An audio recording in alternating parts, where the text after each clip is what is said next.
Okay, so good evening and welcome to Friends Bible Fellowship. So, thank you all for coming at this time. And uh, I'm sure today we have a wonderful passage to go through. You can hear me, Yes. all of you? Okay, great. So, what I've been thinking for the last few days is to do a series on Abraham, on passages that are written about Abraham from the Bible. So last week we looked at Genesis chapter 12 and chapter 13. And today we are going to look at Genesis chapter 14. So just to give you a quick recap of what we were doing last week, what we saw last week, we saw God calling out to Abraham, asking him to leave his country, his people, and go to an unknown place by faith. And God gave him a promise. And we saw how Abraham responded in faith and in implicit obedience, and he simply followed God and went and settled in the land of Canaan. That's what we saw as the main thing last time. We saw that Abraham was a man of faith, a man of implicit obedience. Yeah. And then we also saw that when Abraham went, he took along with him Lot, his nephew. And there was a point in time where when Lot's and Abraham's, the family and the belongings and the possession grew in size, they decided to split into two, and Abraham settled in the land of Canaan, and Lot settled near the land of Sodom. That's where we stopped the Bible study last week. Yeah. And there are many more things we saw last week. So we'll move on to chapter 14 now. Yeah. So if you go to chapter 14, very interestingly, I'm sure all of you had the chance to go through the passage, but I'll narrate the story very shortly for you, the background just for your understanding. We see the passage beginning with, so we are in Genesis chapter 14, right? The Bible says here. So probably, let me try to do this. Let me try to read as much as possible from the passage, then let's get into the study. Yeah. So Genesis chapter 14, reading from verse 1. At this time, Amraphel, king of Shinar, Arioch, king of Elasar, Kedorlaomer, king of Elam, and Tidal, king of Goim, went to war against Bera, king of Sodom, Birsha, king of Gomorrah, Shinab, king of Admah, Shemeber, king of Zeboim, and the king of Bela. All these latter kings joined forces in the valley of Siddim. For 12 years they had been subject to Kedorlaomer, but in the 13th year they rebelled. In the 14th year, okay, so I'll pause here. So basically, the Bible talks about two different alliances of kings. It talks about King Kedorlaomer and his alliance, which were four kings totally. Then it talks about the kings of Sodom, Gomorrah, and totally three more nations, so five kings. So it basically talks about a war between two sets of kings. And we see that there was a king called King Kedorlaomer, right? King Kedorlaomer, king of Elam. Now, he and his alliance was the most powerful alliance, because the Bible says that the rest of the kings were actually subject to this king Kedorlaomer for several years. And only now, some of these kings started to rebel. See, in those days, while there are two ways kings expanded their territories. One way by directly going and conquering nations. Another way is if they were a very strong nation, they would subdue the next nation and make them pay heavy taxes and make them subject to them. So, under the king of Kedorlaomer, all these other kings were subject, and King Kedorlaomer was a very, very, very, very powerful king. Now, how do I say King Kedorlaomer is a very powerful king? Read verse 5 onwards. It says, in the 14th year, Kedorlaomer and the kings allied with him went out and defeated Rephites in Ashtoreth Kernaim. Then it says he defeated Zusites. Then it says he defeated the Emites. Then it says he defeated Heroites. And it goes on. Then again in verse 7 it says, then they turned back and went to En-Meshath, and they conquered the whole territory of the Amalekites as well as the Amorites who were living. So it talks about King Kedorlaomer conquering nation after nation. So he and his alliance, they were extremely powerful. Remember, there were only 4 of them. Whereas if you look at the kings of Sodom, Gomorrah, and the rest of the nations, there were totally 5 of them. The Bible says there was a war between these 2 alliances, and it was the alliance of 4 that actually won over the alliance of 5. So that clearly shows that King Kedorlaomer was a very, very, very powerful and mighty king. His alliance was very powerful and mighty. Now, why am I emphasizing this? I'm setting a background to this study. So just keep this in mind, that the alliance led by King Kedorlaomer, very powerful, very mighty. They have defeated several nations. They have also defeated the alliance of those 5 kings, kings of Sodom, Gomorrah, and so on. And they are in the verge of conquering nations. Okay, here's where we are.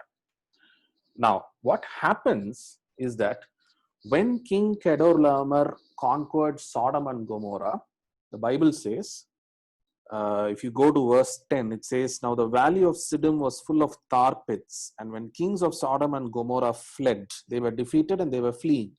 It says some of the men fell into them and the rest fled to the hills. Now watch this, hear this carefully. Verse 11, the 4 kings, that is the alliance of kings of King of Kedorlaomer, seized all the goods of Sodom and Gomorrah and all their food. Then they went away. Verse 12 is critical. They also carried off Abraham's nephew Lot and his possessions, since he was living in Sodom. So basically, when they defeated Sodom and Gomorrah, what did they do?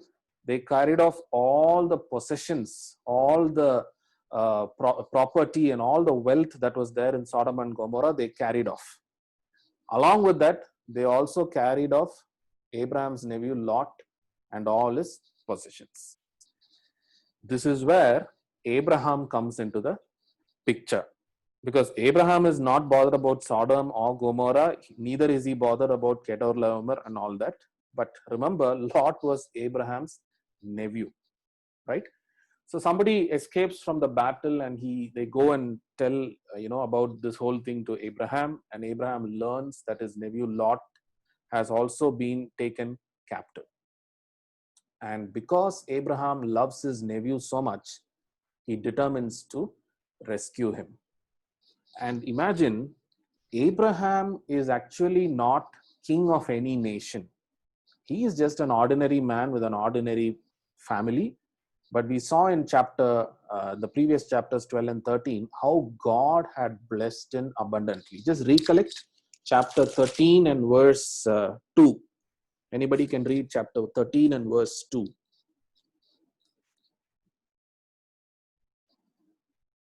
Yeah, Naveen, you can read. Abraham had become very wealthy in livestock and in silver and gold.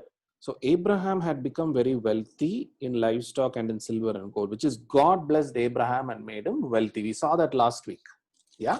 So although Abraham was not a king, he was still very wealthy. He still had a lot of livestock. Not only that, you look at verse 14. When Abraham heard that his relative had been taken captive, he called out the 318 trained men born in his household. Even in the house of Abraham, an ordinary man, there were 318 men who were actually trained for battle and for war. So although Abraham never took the position of a king or never took the title of a king, he was almost like another king. God had kept him and blessed him in that way. And what does Abraham do?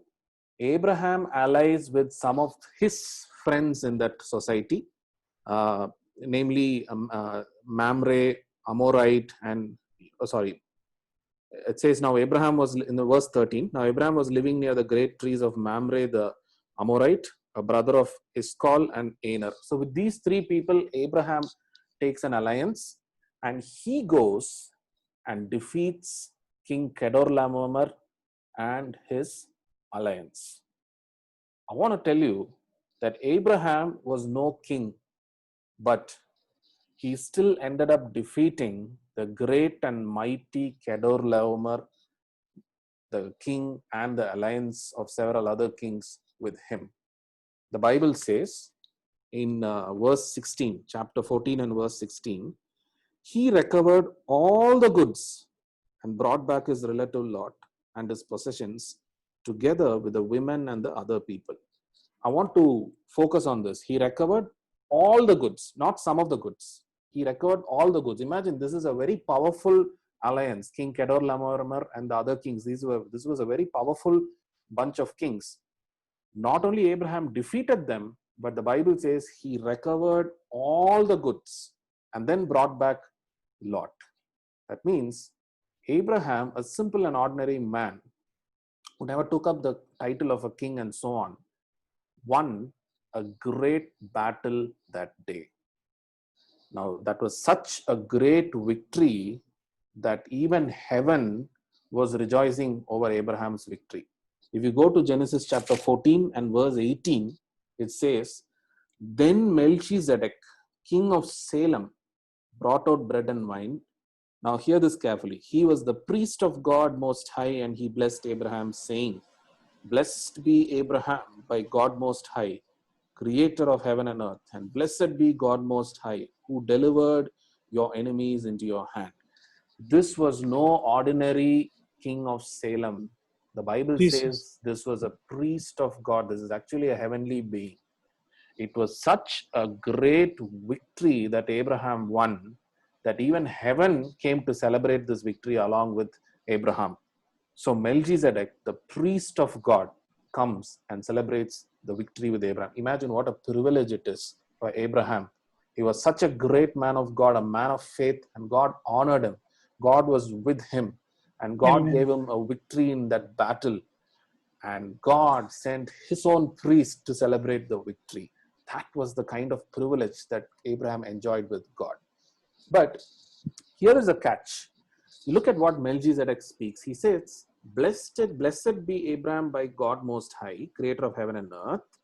Then he says, in fact, this is better in the amplified version. Instead of blessed, it will say, "And praise be to God Most High, who delivered your enemies into your hand." Now, whenever you win something great, whenever you win a great battle, what will happen? Imagine you go and defeat, just tell me any of the great kings that you've heard. Napoleon, maybe we can take him as an example, or we can take any other example. Alexander the Great. Imagine you go and defeat Alexander the Great. The whole world will be trembling at you, right? Even the king of Sodom had come and bowed down before Abraham, right? Amen. So when you win such a great victory, it is possible for you and I to get puffed up and think, wow, maybe my strength, and because of that, I won this great war. But while Melchizedek blessed Abraham, he also reminded Abraham by telling, "And praise be to God Most High, who delivered your enemies into your hand." Melchizedek reinforced the fact, Abraham, don't ever think your might or that 318 men that you had, or your alliance or your wealth won this battle for you. Abraham, don't ever think that way. God honored your heart to save Lot. Amen. God was with you, and God delivered that mighty kings, a great alliance, into your hands. It was God who delivered your enemies into your hands, and it was God who gave you victory. That's what Melchizedek reminded Abraham. And imagine, just look at Abraham's immediate response. In verse 20, the Bible says, "Then Abraham gave him a tenth of everything." It says Abraham gave him a tenth of everything. Now, we don't know whether that everything includes only the booty from the war, or whether it included all the possessions of Abraham. We don't know that. But one thing is clear, that Abraham gave him a tenth of everything, which means Abraham not only acknowledged that it was God who gave him all the wealth, it was God who gave him the 318 trained men, it was God who gave him a set of society who will support him. Not only did Abraham recognize that it was God who, gave that mighty alliance into his hands. Not only Abraham recognized that God was the one who made him victorious. Not only he acknowledged that, but he also, by action, showed it by giving a tenth of everything to Melchizedek. Now, what is the meaning of giving a tenth of everything to Melchizedek?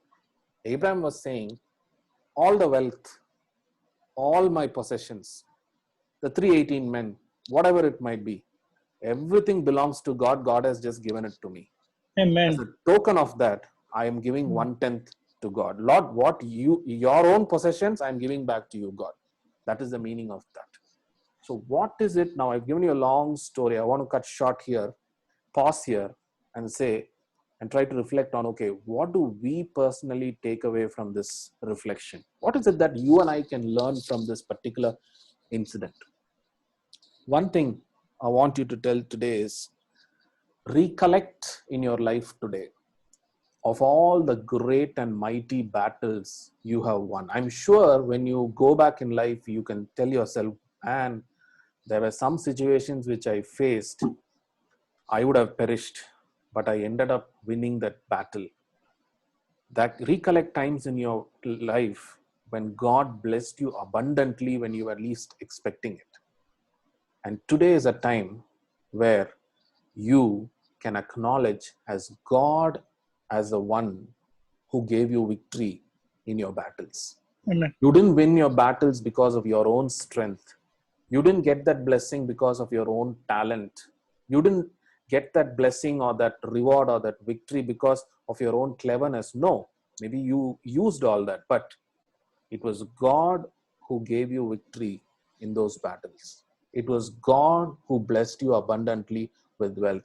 Today is a day where you acknowledge and say, Lord, you are the one who delivered my enemies into my hands. You are the one who gave me victory in the great battles of life. You are the one who blessed me with wealth and possession. And not just saying it, if you are someone who's not a tithe payer in the body of Christ, I encourage you today to start paying tithes. Basically, tithes, we'll look at it another day probably, but on a high level, start investing in the kingdom of God. It could be anything. You know, I loved it when Nicholas sent an SMS to me asking if I can invest in so and so way into the kingdom of God. Amazing. That is what New Testament is about. New Testament is not about 1/10, but you give whatever you like to give. And it is so important that you acknowledge that God is the one who has blessed you by giving back to God what belongs to Him. So, dearly beloved, today I want to encourage you. Acknowledge God as a one who gave you victory in your battles. Acknowledge God as a one who gave you wealth and possession. And remember, don't just acknowledge with your mouth, but invest into the kingdom of God.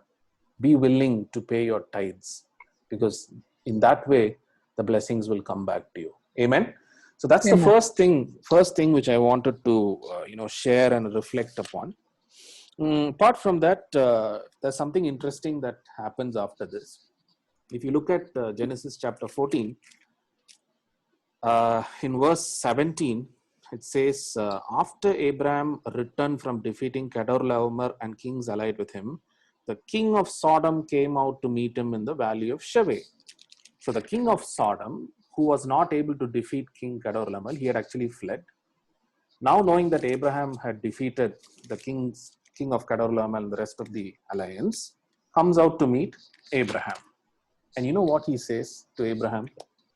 In verse 21, the Bible says, King of Sodom said to Abraham, give me the people and keep the goods for yourself. King Kedorlaomer was telling him, hey, I didn't win the battle. You only won the battle. So credit goes to you. Just give my people back to me so that I can continue ruling over them. But all the booty that you got from the war, all the possessions and wealth that you acquired from the war, which is gold, silver, livestock, you can name it anything, it will be coming in crores. You take it, Abraham. That's what this king was telling.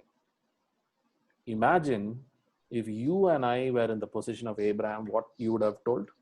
Lord, I only wanted to rescue Lot, but you have blessed me doublefold by giving additional wealth. Thank you, Lord. This is coming from you. You would have taken and you would have run off, right? But look at what Abraham does. Abraham says, but Abraham said to King of Sodom, I have raised my hand to the Lord, God Most High, creator of heaven and earth, and have taken an oath that I will accept nothing belonging to you, not even a thread or a thong of a sandal, so that you will never be able to say, I made Abraham rich. Amen. Abraham was saying, even before I could go into war with the king of Kedorlaomer, I took an oath with God. You know, Abraham must have told God, Lord, my intention is only to rescue Lot and come back. That's all. My intention is not to wage war with any nation. My intention is not to pull wealth by waging a war, because I know my wealth comes from you. My intention is only to rescue Lot. So when he waged the war, when he won the war, he got Lot back. That's it. Abraham's job was done. Abraham was content with that. Abraham did not choose to touch the booty from the war. I tell you something. What was the underlying reason for Abraham not to touch the booty? What was the underlying reason? Abraham says, That you made me rich. I don't want you to exactly. I don't want you to tell me in future that you made me rich. Abraham wanted to give credit God. only to God. He Amen. wanted all the credit to go only to God. He Amen. wanted all the glory to go only to God. He did not want his wealth and possessions to bring credit to someone else. He wanted his wealth and possessions to bring credit only to God. He wanted his wealth and possessions only to give glory to God. And because of that one reason, Abraham was willing to let go of a great booty. Amen. Amen. Amen. Hallelujah. And also, if you can look at it, the Bible says that Sodom was a very wicked nation. Go to Genesis 13 and 13. Maybe somebody can read it. Genesis 13, 13. Genesis 13, 13. Now the men of Sodom were wicked and were sinning greatly against the Lord. So the men, let me read it again. Genesis 13, 13. Now the men of Sodom were wicked and were sinning greatly against the Lord. Listen, the men of Sodom were not walking in the principles of the Lord. That is why, even before going to the war, Abraham made it clear to God, my intention is not to take booty from Sodom, Gomorrah, or my intention is that's not my intention. It is only to save Lot. I will not take any wealth from a nation that is walking against your ways. Right? He never wanted such a wealth. So that's also another point to notice. What do you think we can understand from this? What do you think you and I can learn from this? You know, something which I felt to share is like this. In our Christian walk, when we are getting blessed especially, we must be very, very conscious and ensure that credit goes to God only. We should not take credit. We should not allow the credit to go to someone. Of course, we can appreciate people who come along in our life and help us to go up. That's fine. But credit and glory belongs only to God. Our wealth, when blessings come your way, remember always, your wealth and possession should bring glory to God alone, not to anybody else. And why I say this? I just told you, if it is you and me, we would have said this booty is from the Lord. You would have said, God bless me. God only sent this, right? There are several times this happens in our life. Not all wealth is from God. God wants to bless you and he'll give you wealth. But there are some wealth that is actually coming from the evil one. Why does he give that wealth to you?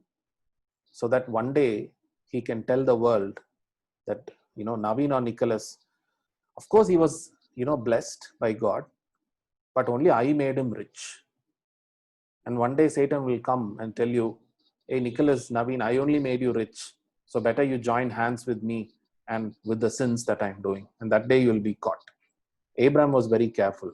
Maybe if he had taken the booty that day, one day this king of Sodom might come and say, hey, I only made you rich. Why don't you join us in sinning against the Lord? Abraham didn't give a chance for that. So remember, there is always something called as disguised wealth that can come your way. I'll give you an example. Let's say Naveen is into business. Let's say his business prospers, and there's another, person who comes. He's a friend of yours, and he says, "I'm in a very, very bad situation. I need to borrow some money to start a new business." And Naveen thinks, "Okay, fine. This is a friend of mine. I have come up in life. He wants some money," and Naveen gives him some money. Now, God, looking at the heart of Naveen, blesses Naveen abundantly, and Naveen comes to a very good position in life. Now, the person to whom he gave money, let's assume that he invested in lottery and he ends up winning lottery, 1 crore. Then he comes back to Naveen and says, "Hey, this 1 crore is because of your effort only, not because of mine. So 50 lakhs, I will keep it. 50 lakhs, you take it." We must be very careful. There we shouldn't say, not only Lord blessed me, but this 50 lakhs also he is giving me additionally, let me take it. No, that is not from God. God blessed you for your heart, but that 50 lakhs is a disguised wealth from the evil one for you to pair up with that person's lottery and illegal things, right? So I'm giving you a warning today that as wealth comes your way someday in your life, be satisfied with the blessing of God. Don't go after disguised wealth that seems to come from God, but it is not actually from God. And remember always, the mantra is this, or the rule is this: your wealth, your glory should bring credit to God. It should give glory to God. Amen. So, a couple of things today I want you to take away from this Bible study. We see Abraham as an amazing man of, we saw Abraham as an amazing man of faith with implicit obedience in the last few chapters. Today we are seeing him as a man who acknowledged God as being the one who helped him win the battle. We saw him as a man who wanted only God to take all the credit for his blessings. He was very cautious in his walk with God. Today I want to encourage you, when blessings come your way, don't forget to acknowledge God. When you win great battles in your life, don't forget to acknowledge God who gives you that victory. And don't do it only by your mouth, doing it by investing in the kingdom of God. Pay your tithes properly. And secondly, when wealth and blessings come your way, remember and be cautious about disguised additional wealth. Never fall for it. Your wealth and your blessings should bring glory to God and God only. Amen. And so that's the message that I wanted to bring to you today. I was really blessed with this passage. I thought every week we should look at one particular passage, and instead of speaking a topical sermon or a kind of a reflection, I thought we should do a proper passage study. So I was blessed by this passage. I hope you were also blessed, and Yes. praise God for speaking to all of us. Amen. Amen.